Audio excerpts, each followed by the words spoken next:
ভোর ৫:৩০টার সময় রেডি হয়ে আমরা সবাই বেরিয়ে পড়েছি নৈহাটি যাওয়ার জন্য। আর নৈহাটি যাওয়ার একটাই কারণ, বড় মায়ের দর্শন করতে। তো আমরা ওয়ান্ডেল স্টেশন থেকে ট্রেন ধরে টানা ৩ ঘন্টার জার্নি করে ফাইনালি পৌঁছে গেলাম নৈহাটি। আর যেহেতু বেলা অনেকটাই হয়েছিল তাই সবারই বেশ খিদে পেয়েছিল। তো প্রথমে গঙ্গার পাড়ে বসেই অল্প কিছু খেয়ে নিলাম।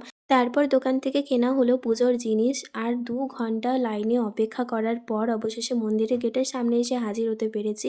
আর মন্দিরের ভেতরেও তো প্রচুর ভিড় ছিল। বড় মাকে সামনে থেকে দেখার ইচ্ছাটা যে পূরণ হয়েছে এটাই অনেক। আর জানো তো, মন্দিরের ভেতরে ঢোকার সাথে সাথে একটা আলাদাই অনুভূতি হচ্ছিল। পুজো দিয়ে মন্দির থেকে বেরোতে তো প্রায় দুপুর ২টো বেজে গিয়েছিল। তাই সবারই বেশ খিদে পেয়েছিল। তাই সামনাসামনি একটা হোটেল থেকে আমরা দুপুরের খাওয়া-দাওয়া করলাম।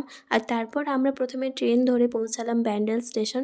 তারপর সেখান থেকে আবার ময়ূরাক্ষী ট্রেন ধরেছিলাম। আর জানো তো, আজকের দিনটা হচ্ছে বছরের শেষ দিন। ওই যে কথায় আছে না, যার শেষ ভালো তার সব ভালো।